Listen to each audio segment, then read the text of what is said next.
Muy buenas tardes en este caso. Bueno, dando continuidad a estas son las últimas grabaciones que estamos haciendo. Y este slide ya teníamos que haber hablado en la parte úlcera péptica. Úlcera péptica. Sucede que digamos que no entra mucho en la parte de la parte quirúrgica. Esto es puro patología médica, no es patología quirúrgica. Pero de todas maneras, la clasificación de Sakita es una clasificación endoscópica hecha por Sakita, de un cirujano. Tengo un endoscopista japonés que habla de que las úlceras pépticas siguen un patrón que más o menos representa el siguiente esquema.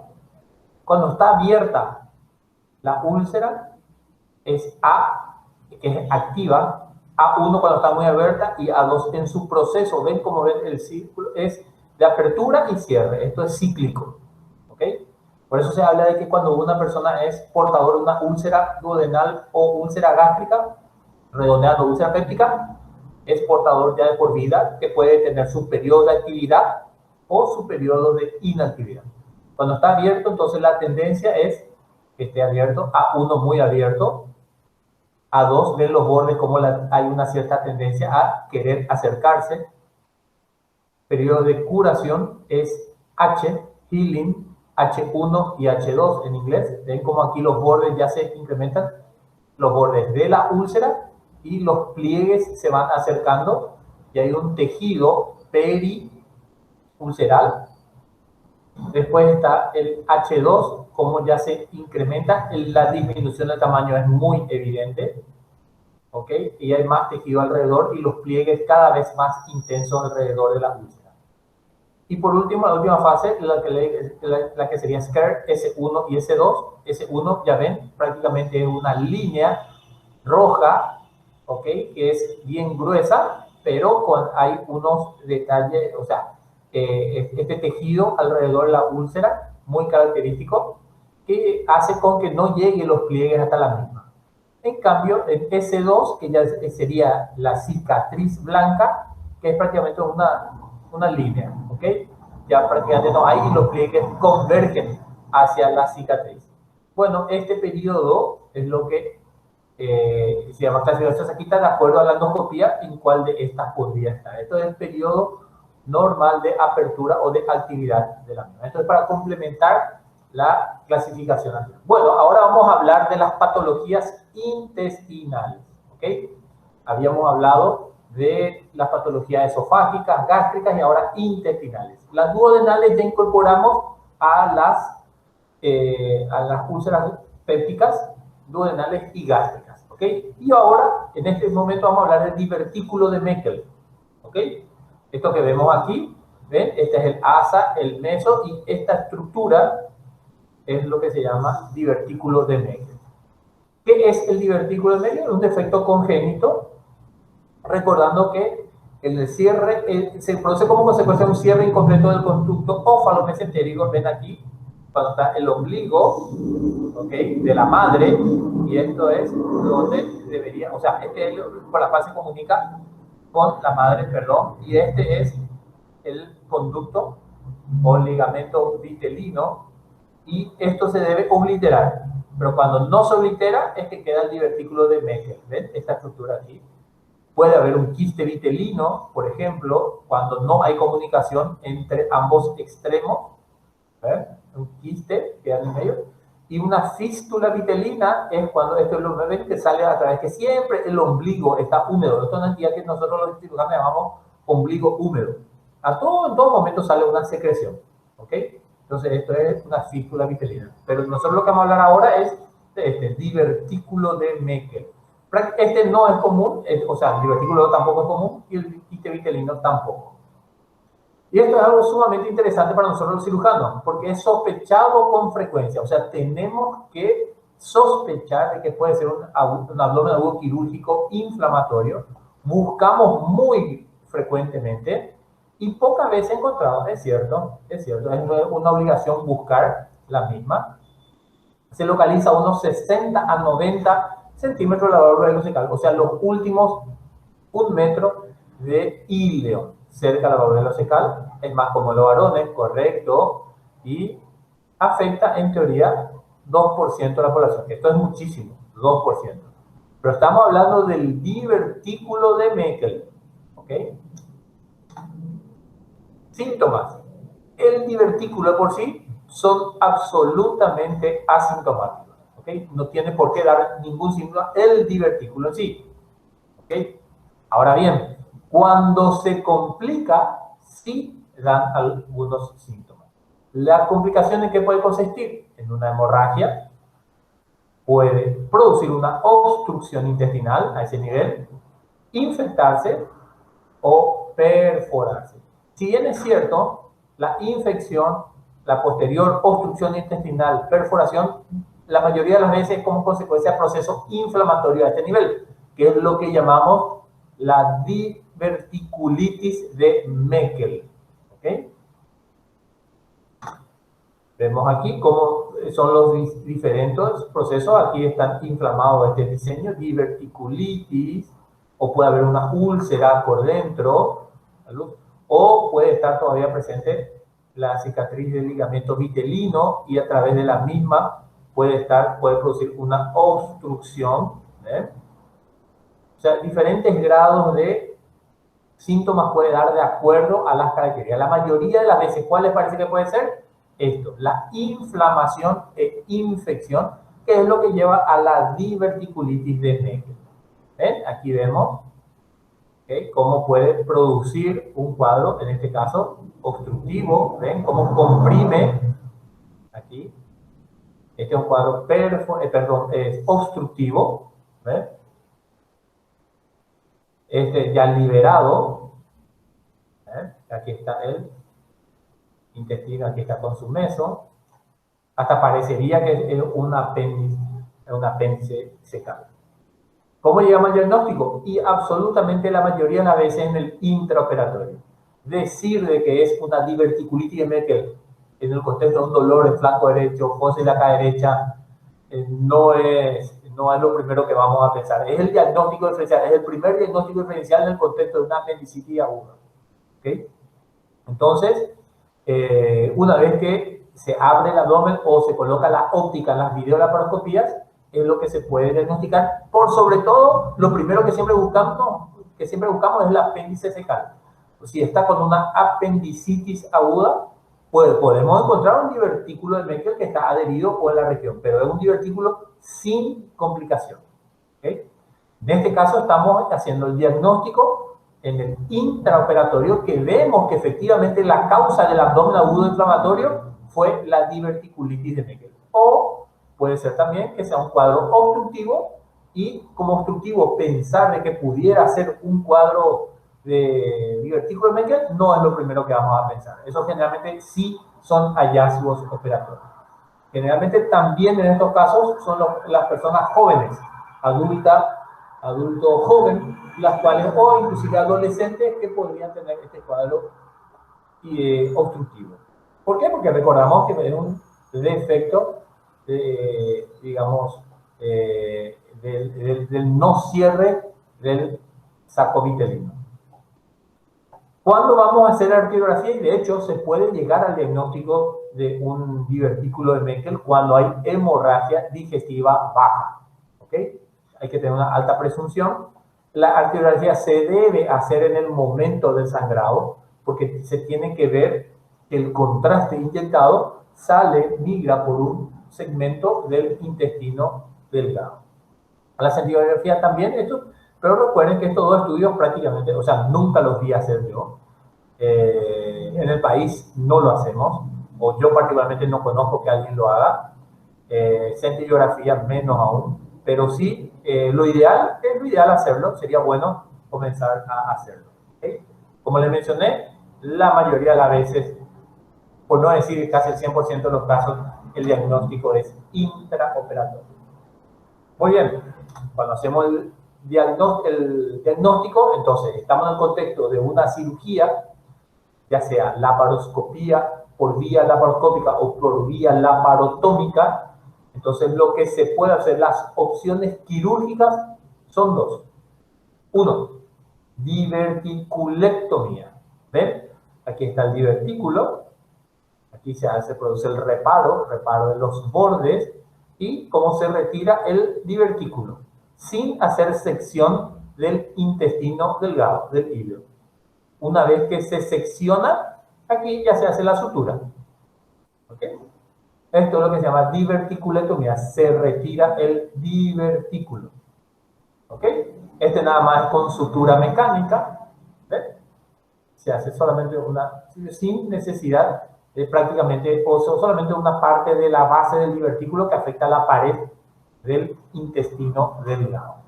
Esto se utiliza más bien para cuando hay hemorragias o cuando hay grado de obstrucción, la diverticulectomía. ¿Ven? Este es el caso anterior, como desaparece a través de una sutura mecánica muy buena, fácil, rápido. 2. La segunda opción. El divertículo asienta aquí, pero no se secciona el divertículo, sino se secciona el intestino delgado. ¿Ven? Se secciona aquí. Este es un tejido donde ya no hay proceso inflamatorio en el mismo. Entonces, esto se llama resección intestinal porque se reseca esta parte del intestino donde asienta el divertículo. ¿Okay? Cuando está inflamado, por ejemplo, no hay que seccionar aquí en la base, sino hay que seccionar distal a la misma, donde el tejido no está inflamado.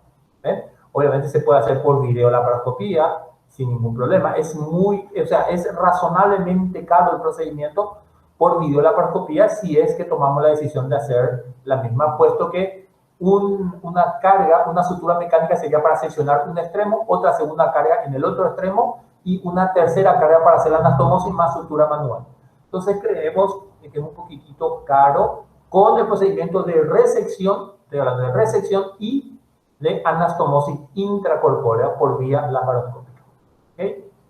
¿Ven? Entonces, este es el caso particular mío. ¿Ven? Aquí como está perforado. ¿Y qué es lo que hicimos en este caso? Hicimos por videolaparoscopía. Aquí está el orificio, aquí abajo, el orificio por donde se introdujo el puerto o el trocar, la cual se amplió un poquito y se retiró el divertículo. ¿Ven cómo está inflamado? Y aquí está perforado. O sea, este paciente que tuvo una peritonitis por perforación de diverticulitis de Meckel. Hay que hacer la aclaración que es de Meckel por el hecho de que puede ser una diverticulitis de colon o de yeyuno. Este es otro paciente mío que también vemos aquí, hacemos el diagnóstico de la enfermedad diverticular. Ven cómo está inflamado, ven cómo es la diferencia con el tejido normal que viene aquí.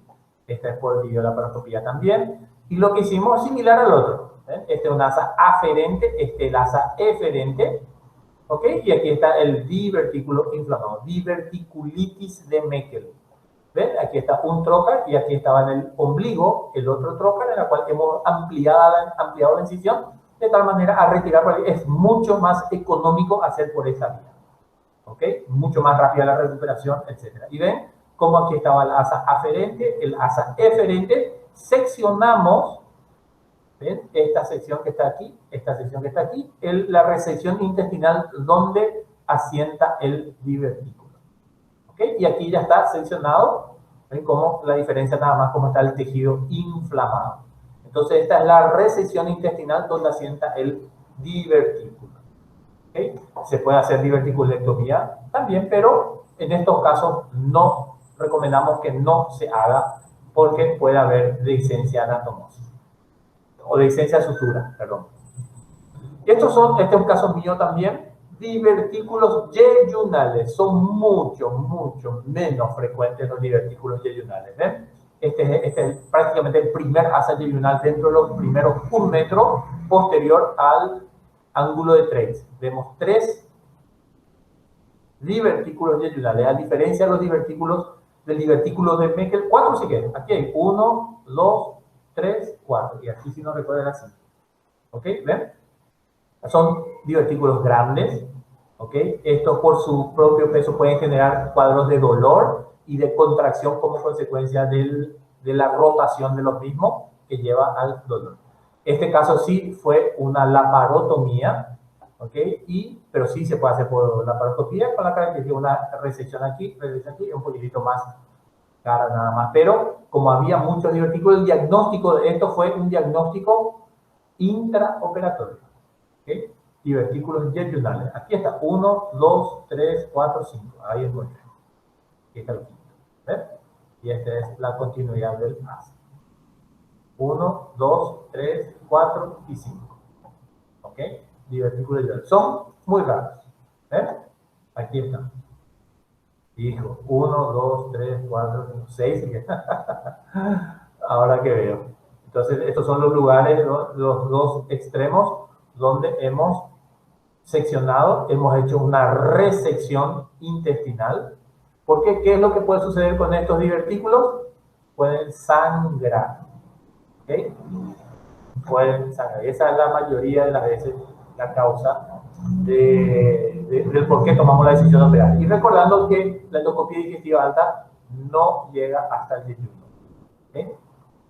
Muy bien, dejamos de lado el divertículo de Meckel o enfermedad diverticular, recordando que los divertículos pueden ser desde el esófago hasta el colon. No hay divertículos en recto, nunca he visto. Tampoco significa que pudiera haber como caso extremadamente raro. Ahora sí, es mucho más frecuente los divertículos en el colon. A su vez, dentro del colon, en el colon izquierdo.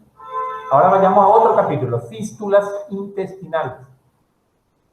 ¿Qué son las fístulas intestinales? Es una apertura, aquí está la palabra, anormal, que permite el escape o filtración del contenido de las vísceras del tubo digestivo. Obviamente, cuando hablamos de vísceras, tiene que tener un contenido líquido, ¿ok?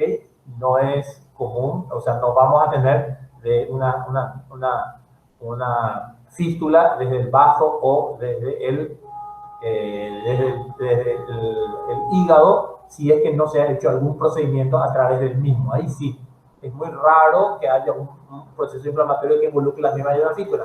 Puede ser, nunca en medicina ya saben que todo es posible, pero es muy, muy raro. Por eso las fístulas en general a través de los intestinos, ya sea intestino delgado o grueso. Depende de la víscera, afecta con la conexión con la otra, con otra víscera, porque puede ser que haya una comunicación entre ambas. Se denomina fístula entero-entérica, una parte del intestino con otra parte del intestino, o si es intestino con el colon, enterocólica, o si es el intestino con la vejiga, enterovesical o enterouterina, etc. Por ejemplo, puede ser también enterovaginal en el contexto de en una paciente que ha sido histerectomizada, por ejemplo. Si se filtra hacia y a través de la piel, o sea, sobresale por fuera del organismo, se denomina fístula enterocutánea o enteroatmosférica, porque sale hacia el exterior. Porque la cutánea también puede ser que quede en la pared abdominal, ¿okay? Pero cuando sobresale y vemos a través de un orificio fistuloso o a través de una herida operatoria, por ejemplo, sí, entonces es enteroatmosférica en general. Muy bien, ¿cuáles son las causas que se producen las fístulas intestinales? La mayoría de las veces es posterior al acto quirúrgico hecho por nosotros los cirujanos. Hay una filtración de las anastomosis, hicimos sección y en la unión es donde hay fuga en la sutura que se hizo en ambos cabos o extremos. Entonces eso es lo que llamamos de filtración de las anastomosis. O al inicio hablamos de fuga. Para hablar de fístula, sí tenemos que hablar un periodo de tiempo donde puede ser de que efectivamente haya una filtración, una fuga después de la cirugía, pero que digamos que duró un poquitito, unos días. Evidentemente el orificio fue bastante pequeño y luego se fue cerrando. Puede haber una obstrucción gastrointestinal distal a la sutura. Entonces, ¿qué significa? De que ahí abajo el líquido intestinal no va siguiendo su curso normal y entonces se acumula en sentido proximal y como es una zona débil, recién anatomosada, entonces puede haber filtración. Entonces, en la medida que hay una obstrucción distal, va a haber una salida de líquido en ese lugar. También los procesos inflamatorios, como infección, enfermedad intestinal, es razonablemente frecuente encontrar en la enfermedad intestinal inflamatoria. Radiación en el abdomen, por ejemplo, el tratamiento radioterápico, sí, es razonablemente frecuente.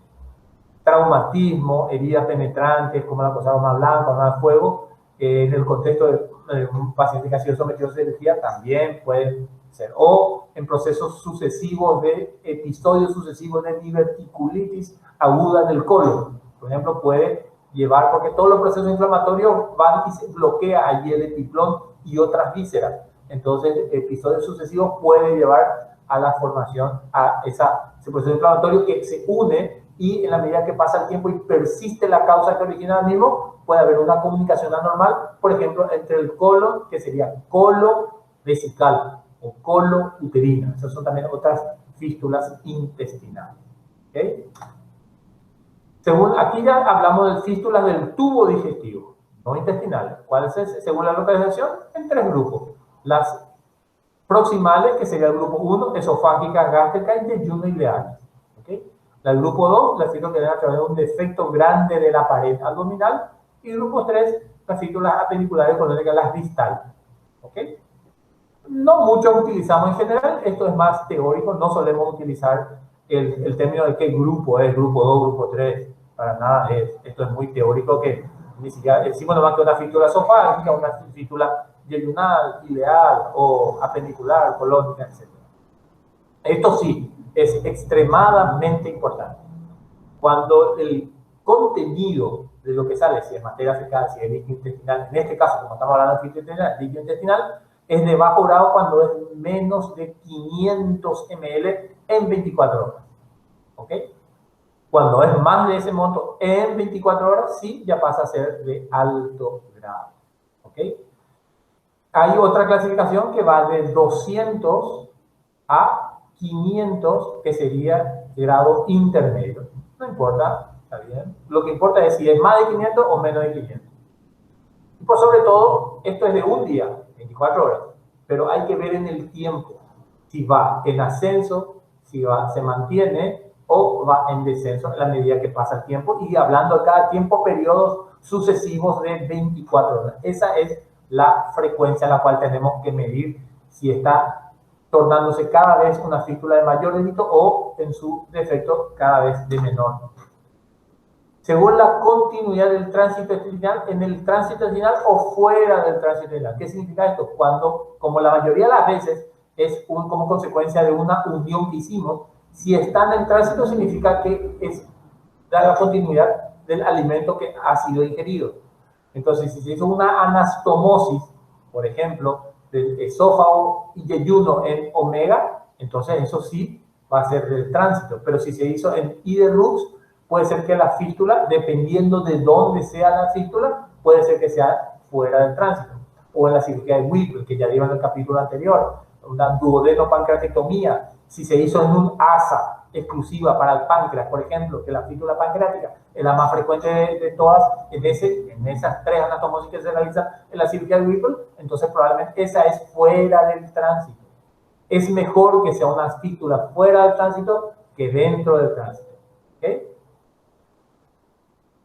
Eso va a depender, obviamente, de la cirugía que ha sido realizada, y en la misma puede haber una anastomosis en el tránsito, una anastomosis fuera. Adrede se hace anastomosis fuera del tránsito para que en caso de que se presente, sí sea fuera del mismo, porque eso permitiría dar continuidad a la alimentación por vía oral. Esta, por ejemplo, una fístula, un proceso inflamatorio. ¿Ven? Aquí está, esto es un episodio de diverticulitis. ¿Okay? Ven cómo el proceso inflamatorio adhiere a la pared, y en cuanto dure el proceso puede haber una fístula, una comunicación anormal, en este caso colocutánea. Clínica. ¿Cómo nos damos cuenta de las clínicas? Las fístulas enteroenterales pueden ser asintomáticas, ¿es correcto? Puede ser, nosotros no podemos no saberla. ¿Okay? ¿Por qué? Porque no hay evidencia, se une un segmento del intestino con otro segmento y no da más allá que una comunicación anormal por el proceso inflamatorio, que es la enfermedad inflamatoria intestinal, es la más frecuente. Dependiendo de la víscera afectada, saldrá su contenido hacia el exterior por alguna vía. ¿Okay? Es lo que recién le mencioné, la víscera afectada en el caso anterior, vamos a volver, en este caso el colon, la víscera afectada, ¿okay? Saldrá su contenido hacia el exterior. Busca un lugar donde ir el contenido, de acuerdo a, obviamente, a dónde está, a dónde el proceso inflamatorio se fue y se unió con la otra víscera. Las enterocutáneas ocasionan salida del contenido intestinal a través de una abertura de la piel. En este caso, enterocutánea, y el ejemplo anterior, colocutánea.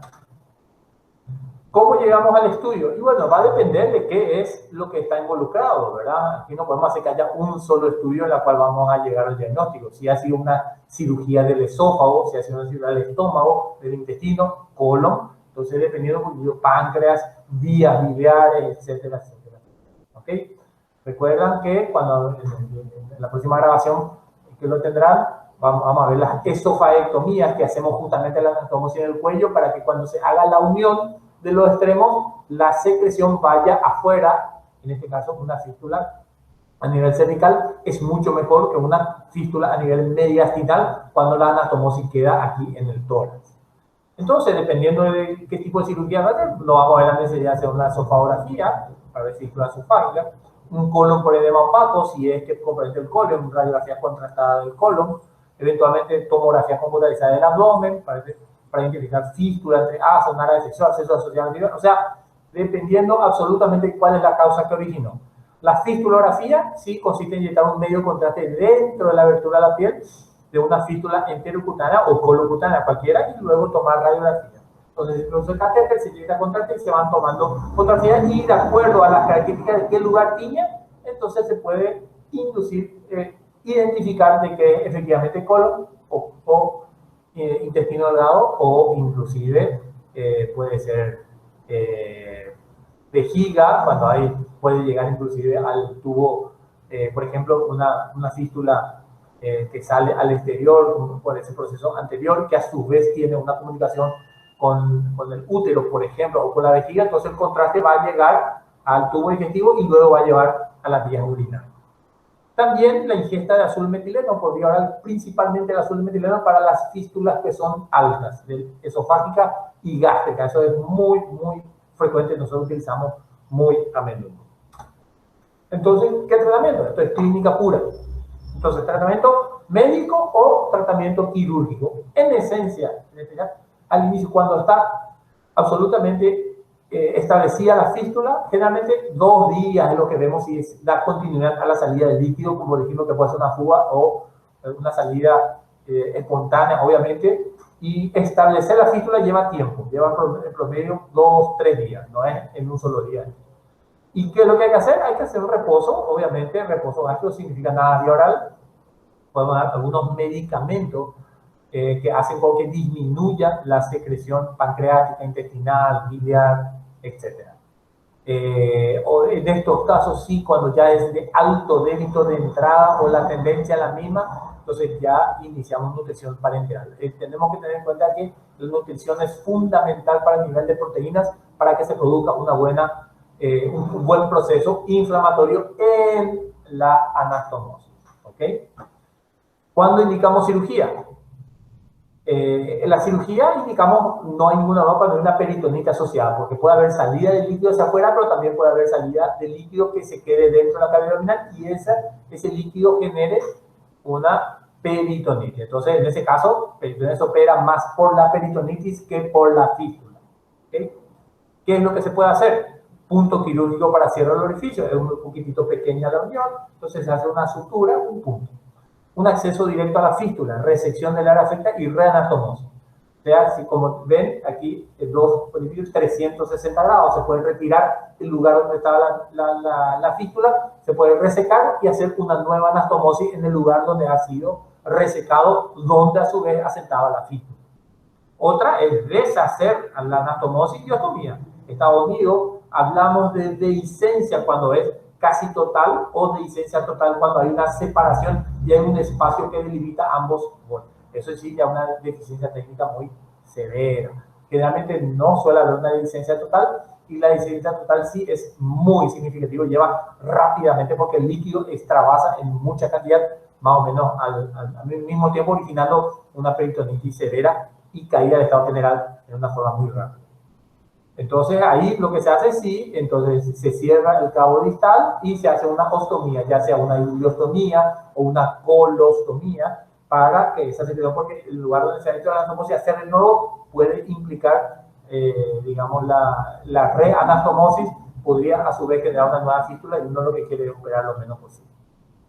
Drenaje de alguna colección y combinación, pues una combinación de drenaje más deshacer la anastomosis, el punto quirúrgico más drenaje, más obviamente el drenaje de la colección, combinación de cualquiera de estos elementos entre sí. ¿Okay? ¿Cuándo indicar? Ya lo había mencionado. Eso es lo que haríamos, pero cuando tomamos la decisión de operar, peritonitis, lo primero. Hay peritonitis, no importa qué es lo que es, toda peritonitis se opera. Drenaje de abscesos. El drenaje de abscesos hoy en día también ya podemos hacer a través de percutaneas. Para eso están los percutanistas, que generalmente son cirujanos especializados en el área, o los radiólogos intervencionistas. Drenaje de abscesos, sí, puede ser porque el absceso pudo haber terminado por la salida de la secreción, que fue y bloqueó y se formó una colección abscerada o un absceso. Aumento del débito a pesar de la medida clínica, es lo que les mencioné inicialmente. Por ejemplo, estaba en 300, pasan al día siguiente 350, sube a 430, después sube a 500. Entonces, en un torno de aproximadamente una semana, ha subido y la tendencia ha sido en ascenso progresivo. Entonces, ahí se nota que eventualmente hay un problema y tendríamos que vernos la necesidad de operar para intentar resolverlo. Persistencia en el templo de débito, les mencioné que antes era de bajo débito, continúa y va subiendo a la medida que pasa el tiempo, de entrada ya de alto débito y se mantiene alto, o inclusive de 500 sube 600, 700, etcétera. Y desmejoramiento del estado general del paciente. Cuando nos damos cuenta de que efectivamente hay una fístula, puede ser inclusive bajo débito, pero nos damos cuenta de que no es suficiente el tratamiento médico que estamos haciendo. Aquí me olvidé mencionar, aquí octreotida es la droga que utilizamos para disminuir la cantidad de secreciones intestinales y pancreáticas. O sea, verán cómo estos son los criterios donde se da la peritonitis y de por sí es lo único que en el toque al momento hay que operar. Generalmente el resto de los procedimientos llevan tiempo, no necesariamente tiene que ser de urgencia. Podemos decir, hoy podemos estar dudando de operarle, porque no hay peritonitis, pero sí tenemos que estar en un aumento y decimos vamos a una última oportunidad, aumentamos la dosis de octreotida, aumentamos la dosis, digamos, más nutrición parenteral total hasta completar, esperar un cierto tiempo, y si aún así, entonces uno sí puede tomar la decisión de operar oportunamente. ¿Okay? Esto es lo que tenía para mencionarles sobre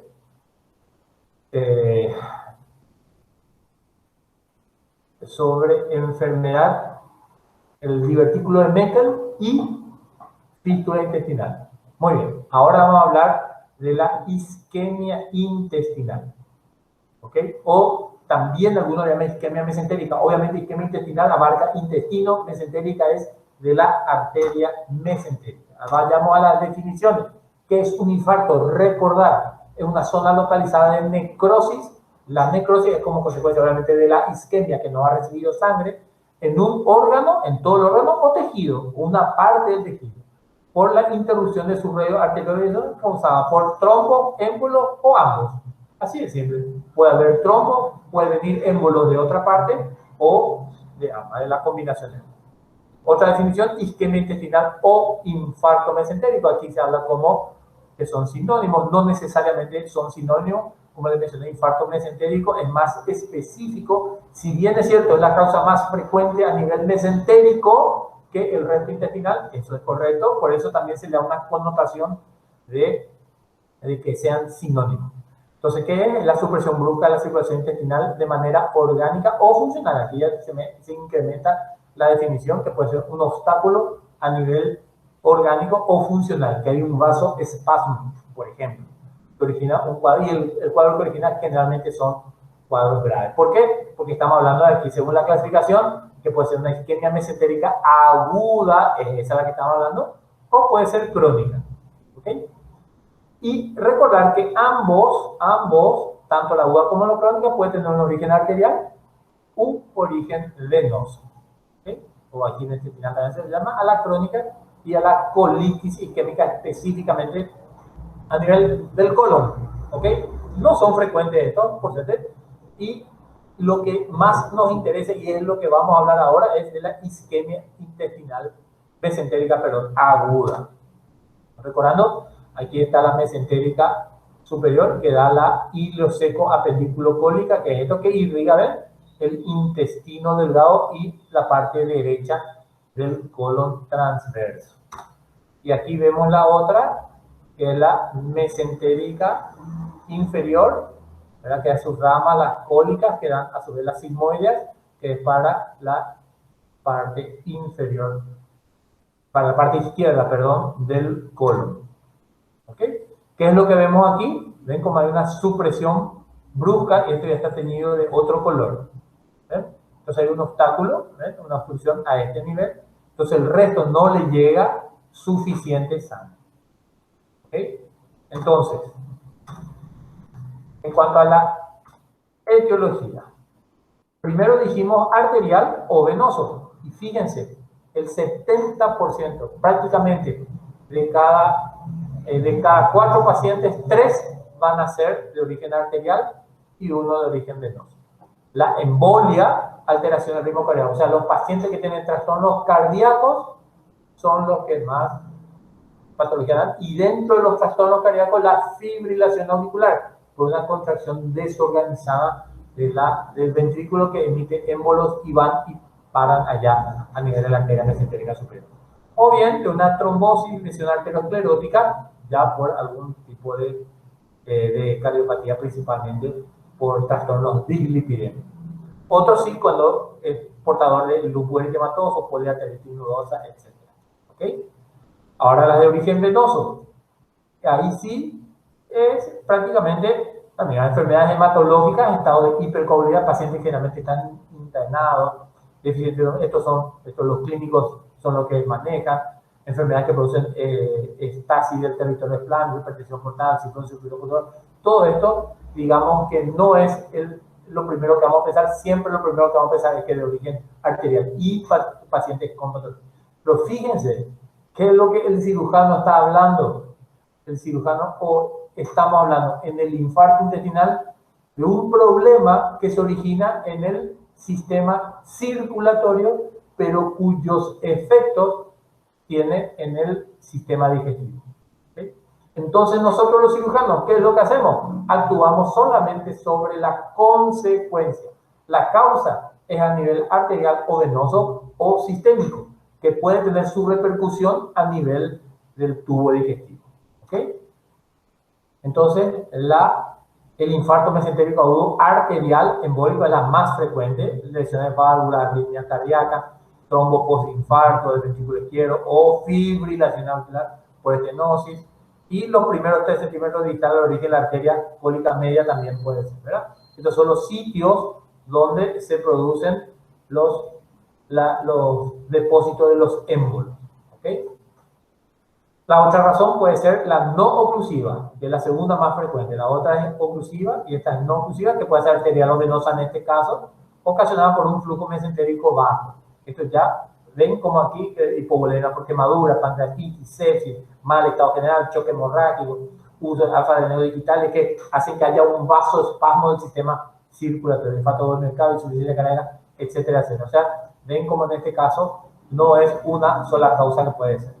Y el infarto mesentérico agudo arterial por trombo es la tercera causa más frecuente. Se origina a la base de una arteriosclerosis. Simplemente el orificio está, digamos, la circunferencia del vaso está afectada por trombos que van creciendo y van ocluyendo la misma.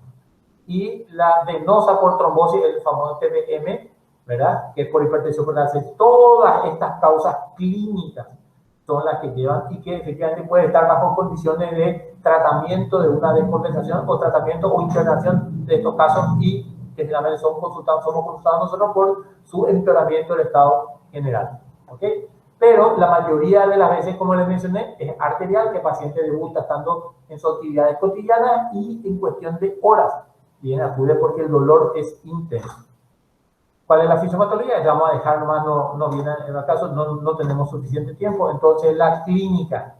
El paciente, como vemos, entre sexta y séptima década, o sea, es lo más frecuente, antecedente coronariopatía, fibrilación arteriosclerosis, y esto que originan embolia. Entonces, esa es la razón por la cual van presentándose. ¿Cuáles son las manifestaciones clínicas? Primero, señores, dolor abdominal, es lo que habíamos hablado en el abdomen agudo quirúrgico, en este caso vascular, que coincide con la parte de abdomen agudo que estamos dando en semiología quirúrgica. Entonces, ¿cómo se caracteriza el dolor abdominal? En la región central, a diferencia del otro que no suele localizar porque es un dolor visceral, de inicio brusco, esto es bastante brusco, intensidad suele ser elevada, de duración de inicio hasta el momento que acudan a la consulta, pocas horas.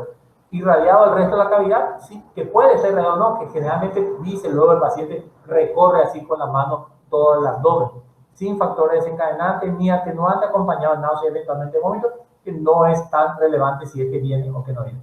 Diagnóstico diferencial, esto es lo que puede ser lo que normalmente decimos que el paciente está teniendo su actividad cotidiana y en un cielo totalmente despejado viene una tormenta de repente que apareció de la nada. Esto es lo que hablamos de la, entre comillas, catástrofe intestinal, que pueden ser principalmente esto: infarto mesentérico, pancreatitis aguda o inclusive una rotura de aorta abdominal. Rotura de...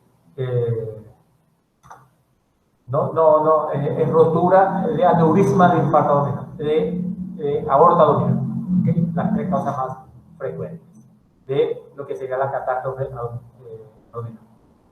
Manifestaciones clínicas. Entonces, ¿qué es lo que lleva? Al ser una afectación general, no necesariamente afecta al tubo digestivo, sino también al resto de la cavidad abdominal. O sea, que se comporta como una enfermedad sistémica en pocas horas.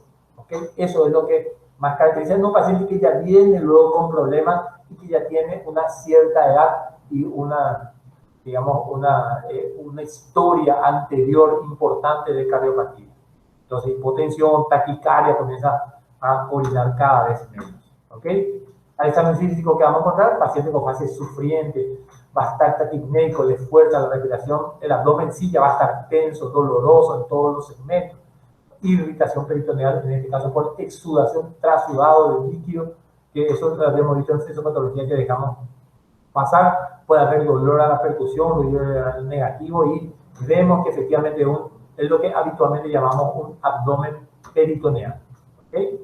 Entonces, aquí una cosa es decir, método auxiliar de diagnóstico. ¿De diagnóstico de qué? ¿De la causa o de la consecuencia? De la causa, no hay ninguna duda que hay que hacer una arteriografía selectiva de la arteria mesentérica, de la aorta principalmente, y de la arteria. Nos enfocamos allá en el nacimiento de la arteria mesentérica, donde va a haber una obstrucción, y a ese nivel no se va a teñir el resto de las asas. ¿Okay? Eso sí, vamos a decir que es una obstrucción de la arteria mesentérica.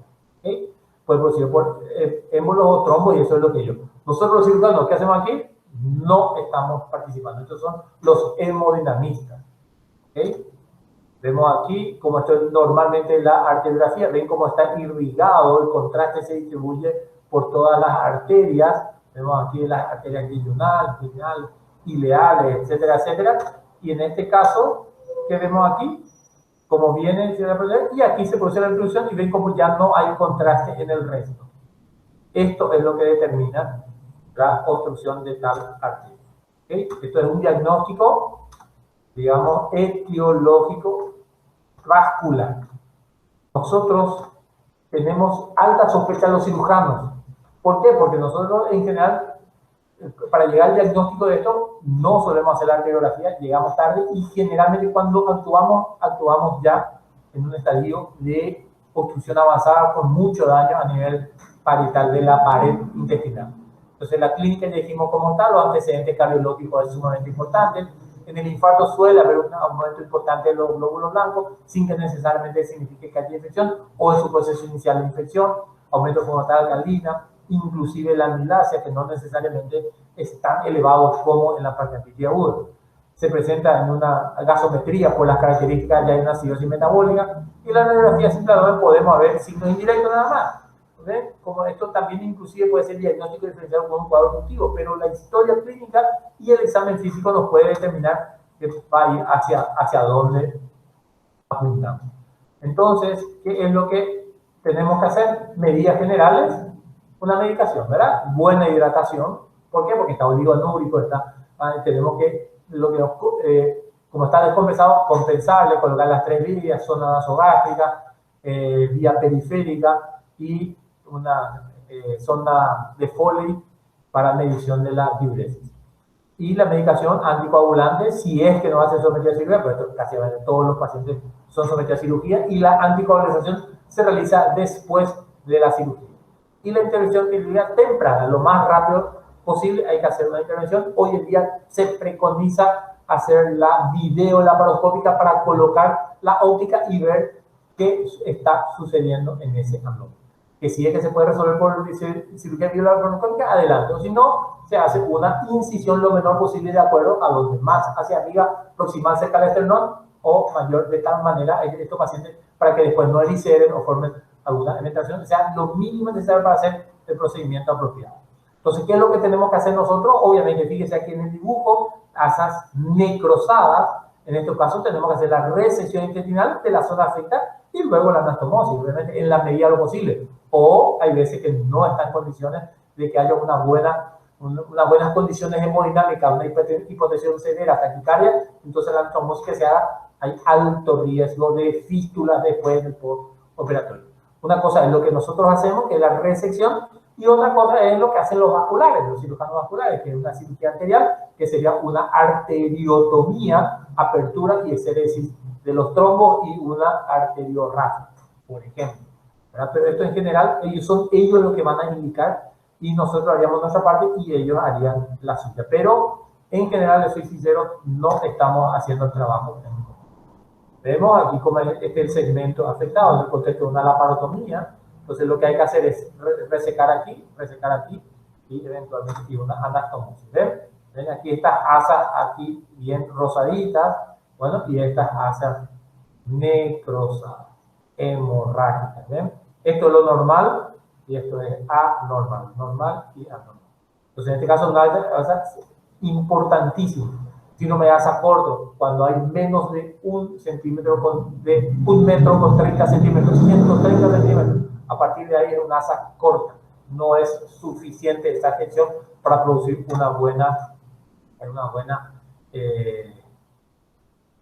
buenas condiciones de digestión en términos de absorción de nutrientes, que es otra parte de los segmentos afectados. Fíjense, el problema no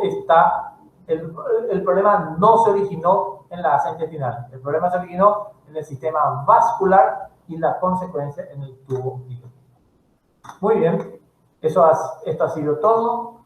Envíenme cualquier pregunta, duda, etcétera que tengan a este mail. Y nos vemos en